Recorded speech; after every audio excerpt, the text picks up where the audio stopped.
যে আমি যাচ্ছিলাম আমার আদিবাসী দলিতদের উপর অত্যাচার হচ্ছে, সেখানে গিয়ে তাদের সাথে কথা বলবো। মমতা ব্যানার্জির পুলিশ 144 দেখিয়ে আটকে দিচ্ছে। আর যে জায়গায় দুটো সম্প্রদায়ের মধ্যে মতনৈক্য হয়েছে, মতবিরোধ হয়েছে, এইটা ভুল বুঝাবুঝিতে আবার একটা শ্রেণীর মানুষ সব সময় থাকে উস্কানি দেয়, তাদের উস্কানিতে একটা কমিউনাল হারমোনিতে আঘাত লেগেছে। সেই জায়গাতে শুভেন্দু অধিকারী চলে যাচ্ছে, মমতা ব্যানার্জির পুলিশ তাকে সাইরেন বাজিয়ে বাজিয়ে পাইলট কার দিয়ে নিয়ে যাচ্ছে, সেখানে আটকাচ্ছে না। এটা ভাববেন আপনারা যে এই দুটো দল তৃণমূল আর বিজেপি এরা কি চাইছে। এরা চাইছে পশ্চিমবাংলার মানুষকে আড়াআড়ি ভাবে ভাগ করে দিতে। এরা চাইছে স্টেজ থেকে তিলোত্তমার জন্য আওয়াজ না নওশাদ সিদ্দিকী তোলে, এই আনিসের জন্য আওয়াজ না আপনার তাপস ব্যানার্জি তোলে। এরা চাইছে তিলোত্তমার আওয়াজটা তিলোত্তমা সমাজের মানুষ তুলুক, আনিসের আওয়াজটা আনিসের সমাজের মানুষ তুলুন। মানে দুটো সম্প্রদায়কে আড়াআড়ি ভাবে ভাগ করে দাও। আড়াআড়ি ভাবে ভাগ করে দিলেই কি হবে? ধর্মের ভিত্তিতে ভোট করাবে। তৃণমূল তৃণমূলের মতো করবে, বিজেপি বিজেপির মতো করবে। আর আমরা যারা দীর্ঘকাল ধরে একসাথে বসবাস করছি, কে হিন্দু কে মুসলমান সে নির্বিশেষে ঐক্য সম্প্রীতির সাথে বসবাস করছি, আমার বিপদ আপদে হিন্দু ঝাঁপিয়ে পড়ছে, হিন্দুর বিপদ আপদে মুসলিম ঝাঁপিয়ে পড়ছে, এর রক্তের প্রয়োজন হলে বেড়ে গিয়ে দিচ্ছে। কোন ধর্ম কোন বর্ণ দেখছে না, ঐক্যের সাথে একসাথে আমরা বিভিন্ন উৎসব পালন করছি। এটা থাকলে এই রাজনৈতিক কারবারিদের রুটি শেখা হচ্ছে না। এরা চাইছে দুটো ধর্মকে আড়াআড়ি ভাবে মানুষকে ভাগ করে রাখতে। সেই জন্য দেখবেন গার্ডেন রিচে কি সমস্যা হচ্ছে, সর্বপ্রথম প্রতিবাদ আমি করেছি। কোন ধর্মের মানুষ কোন বর্ণের মানুষ নয়, অন্যায়কে অন্যায় বলে দেখেছি, আমি করেছিলাম। তার জন্য আমাকে অনেকে অনেক কথা বলেছে। চলো যেদিন বুঝতে পারবেন নওশাদ সিদ্দিকীর কথাটা সঠিক ছিল, সেই দিন বলবে যে না ভাইজানের ওই দিনকে প্রতিবাদ, আমি ভাইজানের সম্পর্কে বলাটা ভুল হয়েছে। তবে সময় আসছে বুঝতে পারবে। 2006 সালে ফরেস্ট রাইট অ্যাক্ট অনুযায়ী আজকে আদিবাসীরা তাদের অধিকার সম্পূর্ণভাবে পাচ্ছে না। ভালোবাসা দিচ্ছে। এই গত 15 তারিখে আদিবাসীদের বীর যোদ্ধা স্বাধীনতা সংগ্রামী বিরসা মুন্ডা তার জন্মদিবস উপলক্ষে মুখ্যমন্ত্রী গিয়ে সেখানে অনেক ভাষণ দিলেন, তাদের সাথে নৃত্য পরিবেশন করলেন। কিন্তু পশ্চিমবাংলায় যে বিরসা মুন্ডাকে আমরা চিনলাম, যে স্বাধীনতা সংগ্রামীকে আমরা চিনলাম, তার প্রথম লড়াই কি ছিল? তার প্রথম লড়াই ছিল ব্রিটিশরা সেই সময়ে জঙ্গল থেকে আদিবাসীদেরকে উচ্ছেদ করে দিয়ে আদিবাসীদেরকে জঙ্গলে প্রবেশ করতে দেবে না, আদিবাসীদের যে জঙ্গলের অধিকার সেটা কেড়ে নেওয়ার চেষ্টা করেছিল। তার পরিবর্তেই কিন্তু আমাদের বিরসা মুন্ডা স্বাধীনতা সংগ্রামী হয়ে ওঠে, আদিবাসীদের কথা ভেবে, দেশের নাগরিকদের কথা ভেবে ব্রিটিশদের বিরুদ্ধে লড়াই করেছিল। লড়াই করে আবার জঙ্গলের অধিকার আদিবাসীদের হাতে ফিরিয়ে দিয়েছিল। মুখ্যমন্ত্রী সেখানে গিয়ে বলছেন, বিরসা মুন্ডার কথা বলছেন, আর দেউচা চলে যান, দেউচা পাঁচামিরে আদিবাসীদের কাছ থেকে জমি কেড়ে নিয়ে শিল্পপতিদের হাতে তুলে দেওয়ার চেষ্টা করছে। আমি গত বছরে গিয়েছিলাম পুরুলিয়াতে, অঘরপুরে, ওখানে গিয়েছিলাম, আমাকে যেতে দেয়নি, 144 দিয়ে আমাকে আটকে দিয়েছিল। আর শ্যামপুরে যে ঘটনা ঘটলো এটা কোনোভাবেই কাম্য নয়। শ্যামপুরে কদিন আগে একটা ঘটনা ঘটেছিল। আমি সমস্ত সম্প্রদায়ের মানুষের উদ্দেশ্যে বলবো, সম্প্রীতি ঐক্য কোনোভাবেই না বিনষ্ট হয়, এটা প্রত্যেকের দেখার দায়িত্ব। সংখ্যালঘু থেকে সংখ্যাগুরু সমাজের মানুষকে বলবো, অন্য ধর্ম সম্পর্কে কোনো জিনিস যদি আপনি ডিসপ্লে করতে চান, সেই ধর্মের স্কলারদের সাথে আগে একটু আলোচনা করুন, যেটা এটা আমরা করতে চাইছি কেমন ভাবে করব। আপনি হয়তো আপনার পজিটিভ দিক দিয়ে করছেন, সেটা ভুল বার্তা যাবে, ফলে একটা সমস্যা তৈরি হতে পারে। তাই যেটা বলছিলাম, তো গার্ডেন রিচে একটা মতনৈক্য হয়েছে, কমিউনাল হারমোনিতে একটু আঘাত লেগেছে, ভুল বুঝাবুঝিতে। সেখানে শুভেন্দু অধিকারী মহাশয় গিয়ে কি করছেন? ভড়কাওয়া ভাষণ দিচ্ছে। কারণ শুভেন্দু অধিকারী মহাশয় এদের কাছে কোনো ইস্যু নাই হিন্দু মুসলমান করা ছাড়া। তার তৃণমূলের কাছেও এমন কোনো ইস্যু নাই ভোট চাওয়ার। সেই জন্য শুভেন্দু অধিকারীরা আজকে দিনের স্বপ্ন দেখিয়ে সম্পূর্ণরূপে ব্যর্থ হয়েছে। সেই ব্যর্থর হাত থেকে বাঁচার জন্য কি করতে হবে? তুই হিন্দু মুসলমান এটা করতে পারলে ওরা ক্ষমতায় টিকে থাকবে। আর মমতা ব্যানার্জির সরকার ঠিক ঠিক করে হাসছে যে যত শুভেন্দু অধিকারী হিন্দু মুসলমান করবে মমতা ব্যানার্জির ভোট ব্যাংক তত সুরক্ষিত হবে।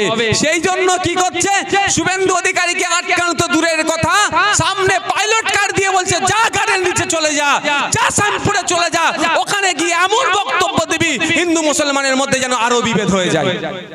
আর নওশাদ সিদ্দিকী যখন আমার দলিতের উপরে আক্রমণ হলো, আমার আদিবাসীর উপরে আক্রমণ হলো, পুরুলিয়ায় যেতে যাচ্ছিল পুলিশকে দিয়ে বলছে 144। 144টা কি ভাই আপনাদের এটা বলার কারণ খারাপ লাগছে নাকি? তাহলে আমাকে আটকানো হচ্ছে কোথায়? 144 দেখিয়ে, যেখানে ওদের উপরে ওদের জমি কেড়ে নিচ্ছে, ওখানে যেতে দিচ্ছে না। আমাকে আটকানো হচ্ছে কোথায়? আমার বিধানসভায়, আমি যে বিধানসভার বিধায়ক, আমার নিজের নির্বাচনী ক্ষেত্রে যেতে দিচ্ছে না, সম্পূর্ণ অনৈতিকভাবে। আর যেখানে একটা দুটো ধর্মের মানুষের মধ্যে ভুল বুঝাবুঝি হয়ে একটু উত্তেজনা তৈরি হয়েছে, ওটাকে আরো কি করা দরকার? প্রশমিত করা দরকার। তা না করে শুভেন্দু বাবু গিয়ে কি মনে হয় প্রশমিত হবে? এই হবে শুভেন্দু বাবু গিয়ে? বিড়ালকে দিয়ে মাছ পাহারা হয় ভাই? বিড়ালকে দিয়ে মাছ পাহারা হয়? হয় না। তো শুভেন্দু অধিকারী গিয়ে ওখানে বলছে নাকি শান্তি ফিরবে। ও শুভেন্দু অধিকারী ওখানে যাবে কোথায়? 2026-এর জন্য শ্যামপুর বিধানসভায় ভোটটা কিভাবে তোলা যায় এখন থেকে চাষ করবে। শুভেন্দু অধিকারীকে তো আটকানো দরকার ছিল, সেটা করেনি। আমাদেরকে আটকাচ্ছে 144-এ। তাও বলছি 144-এ আটকানো যায় না একজন জনপ্রতিনিধিকে। আমি তো লোক নিয়ে যাচ্ছি না। যেটা বলছিলাম আজকে ফরেস্ট রাইট অ্যাক্টের কথা, যেটা আসি আবার ফিরে, অঘরপুরে ওখানে যে জমিগুলো আছে সেটা দীর্ঘদিন ধরে ওখানকার দলিত আদিবাসী মানুষেরা ব্যবহার করে আসছে। শিল্পপতিদের নজর পড়েছে, ওখান থেকে ওদেরকে উচ্ছেদ করে ওই জায়গাটা শিল্পপতিদেরকে তুলে দিতে হবে। এত নৃশংস সরকার চলছে পশ্চিম বাংলার, আপনারা অবাক হবেন। আমি গিয়েছিলাম, আমাকে একটা নির্দিষ্ট জায়গার পর আটকে দিয়েছিল, কিন্তু গ্রাম থেকে মা বোনেরা এসেছিল আমার সাথে কথা বলতে। আমি অবাক হয়ে গেলাম তাদের কথা শুনে, যারা কথাই কথাই বলে মহিলা মহিলা মুখ্যমন্ত্রী, মহিলা মুখ্যমন্ত্রী, মহিলা মুখ্যমন্ত্রী করে দিন রাত মায়া কান্না কাঁদে। তাদের উদ্দেশ্যে বলি, আপনাদের সরকারের পুলিশ ওখানে আমার মায়েরা চান করতে যখন পুকুরে নেমেছিল, সেই সময় এসে পুলিশ নির্বিচারে মা থেকে শুরু করে বাপ ভাই যারা ছিল তাদের উপরে লাঠিচার্জ শুরু করে ক্ষান্ত হয়নি। মা এক শাড়ি পরে চান করতে নেমেছিল, ওকে ওই ভিজে শাড়ি অবস্থায় তুলে নিয়ে গিয়ে পিজন ভ্যানে তুলে নিয়েছিল, তাকে অ্যারেস্ট করেছিল। ভাবতে পারছেন এটা পশ্চিম বাংলা। এটা যখন প্রতিবাদ করতে যাই আমাদেরকে আটকে দেয়। তাই আমি আপনাদের বলি, আজকে আমাদের এই ইস্যুটা কেন রাখা হয়েছে আমাদেরকে জানতে হবে। পশ্চিম বাংলায় 7% মতো আদিবাসী সমাজের মানুষজন আছে, তাদের জলজমি জঙ্গলের উপরে যে স্বাভাবিক অধিকার ক্রমশ তাদের কাছে কেড়ে নেওয়া হচ্ছে, তাকে ফিরে যাতে না করা হয় তার দাবি। আপনারা জানেন লাদাখে ওয়াংচু, ওনার নামটা আমার মনে আসছে না, সম্ভবত ওয়াংচু হবে নামটা। তো তিনি কি করছেন লাদাখে? তিনি অনশনে বসেছেন। কারণ কি? লাদাখের যে জমি জায়গাগুলো আছে, সবকা সাথ সবকা বিকাশের ঢোল পিটনেওয়ালা মোদিজি আদিবাসী পিছিয়ে বর্গের মানুষের কাছ থেকে কেড়ে নিয়ে শিল্পপতিদের হাতে তুলে দিতে চাইছে। লাদাখের যে স্বাভাবিক ন্যাচারাল যে ক্লাইমেট আছে সেটাকে ধ্বংস করে দিতে চাইছে। শিল্প বানিয়ে ওখানে কলকারখানার নামে ওগুলোকে দখল করতে চাইছে। সেই জন্য কিন্তু আজকে সেখানে আন্দোলন চলছে, অনশন চলছে। তাই আপনাদের বলবো বন্ধুগণ, একটু দেখলে দেখা যাবে, চোখ কান খুলে দেখুন, কান দিয়ে দেখবেন না, চোখ দিয়ে দেখুন। হাতে কম বেশি সবার অ্যান্ড্রয়েড সেট আছে, গুগলকে গিয়ে কোশ্চেন করুন, গুগল উত্তর দেবে। এখন তো আবার এআই এসে গেছে, তাও আমাকে জিজ্ঞাসা করুন উত্তর দেবে। এই 2014 থেকে 2024 এই 10 বছরে আদিবাসীদের কত জমি বিজেপি সরকার অর্থাৎ কেন্দ্র সরকার কেড়ে নিয়েছে দেখতে পাবেন। কত লক্ষ একর জমি কেড়ে নিয়েছে। আপনি গুগলকে কোশ্চেন করুন, এআই কে প্রশ্ন করুন যে পশ্চিম বাংলা থেকে আদিবাসীদের জমি কতটা কেড়ে নিয়েছে রাজ্য সরকার, দেখবেন কত হাজার বিঘে কেড়ে নিয়েছে। তাই আমরা চাইছি যে কত, এবং কোশ্চেন করুন কত বিঘা জঙ্গলকে কেটে সাফ করে দিয়েছে কেন্দ্র সরকার, রাজ্য সরকার। দেখলে দেখা যাবে যেখানে আদিবাসীদের অধিকার আছে সেই 2006 আপনার বনরক্ষা আইন অনুযায়ী যে ইমপ্লিমেন্ট হওয়ার দরকার সেটা যদি ইমপ্লিমেন্ট হতো, বনগুলোকে কেটে রিসর্ট বানাতে পারতো না, আদিবাসীদের অধিকার সেখানে থাকতো, ক্রমশ সেগুলোকে কেড়ে নিচ্ছে। বন্ধুগণ, সজাগ সতর্ক হতে হবে। আজকে একটা সরকার চলছে রাজ্যে, আর একটা সরকার চলছে কেন্দ্রে। দুটো সরকারই কিন্তু যে সমস্ত প্রতিশ্রুতিগুলো দিয়েছিল সম্পূর্ণরূপে ব্যর্থ হয়েছে। ব্যর্থ হওয়ার ফলে এদেররা তো আর মানুষকে ভোট দেবে না মানুষ এদেরকে। তাহলে কি করতে হবে? যেটা মানুষের সব থেকে প্রিয় জিনিস সেখানে আঘাত দাও। আঘাতটা কোথায়? দেখবেন মানুষ এমনি একবেলা কেউ খালি পেটে থাকবে না, কিন্তু ঝামেলা হয়ে যাবে, লড়াই লেগে যাবে। আবার রমজান মাস আসলে 12 ঘন্টা 13 ঘন্টার বেশি মানুষ কি থাকে, 14 ঘন্টা 15 ঘন্টা মানুষ কি থাকে, খালি পেটে থাকে, উপোস থাকে।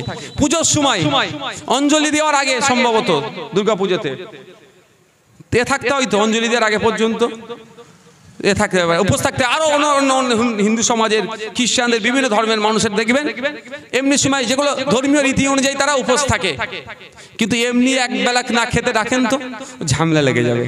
সব থেকে প্রিয় জায়গা কোথায়? কোন জায়গা? ধর্ম। বলে জান চলে যাবে তো ধর্ম নিয়ে কোনো কথা বলতে দেবো না। এই জায়গাটাকে তৃণমূল আর বিজেপি টার্গেট করে নিয়েছে সুন্দর করে। বিজেপি প্রথমে আসছে গিয়ে কামড়াচ্ছে, আর তৃণমূল এসে মলম দিচ্ছে। এই কাজ হচ্ছে। বিজেপি কামড়াচ্ছে আর তৃণমূল মলম দিচ্ছে, কিন্তু ক্ষতি কার হচ্ছে? বুথ লেভেলের মানুষের। আজকে 67 জন অ্যারেস্ট হয়ে আছে ওই আপনার শ্যামপুরে। 67 জনের মধ্যে খোঁজ নিন তো কটা নেতা কেতা, সব বুথের লোক। অন্যায় ভাবে হয়েছে, আবার কেউ হয়তো একটু দোষী কাজ অন্যায়ের সাথে যুক্ত ছিল। ক্ষতিগ্রস্ত কারা হলো? বুথের লোকেরা, সাধারণ মানুষেরা, দিন আনে দিন খাই যারা। যারা শ্যামপুর থেকে সকালে ঘুম থেকে ওঠে কলকাতার দিকে যেত, রাজমিস্ত্রির কাজ, রঙের কাজ, যে কোনো কাজের সাথে যুক্ত, বা মাঠে ঘাটে কাজ করতো, তারা আজকে কোথায় আছে? জেলের মধ্যে আছে। আর শুভেন্দু অধিকারী গিয়ে ওখানে রাজনৈতিক রুটি সেঁকতে ব্যস্ত। আর মমতা ব্যানার্জি ভোটের সময় আসলে কি বলবে তার দলের নেতাদেরকে দিয়ে, ওই বিজেপি চলে আসলে এই ধরনের দাঙ্গা হবে, ভোটটা আমাকে দাও। বুঝতে পারছেন? তাহলে রাজনৈতিক রুটিটা ওরা সেঁকে নিচ্ছে। ঠিক ওই ধরনের একটা রাজনৈতিক রুটি শেখার ওরা চক্রান্ত করছে। ঠিক কিভাবে?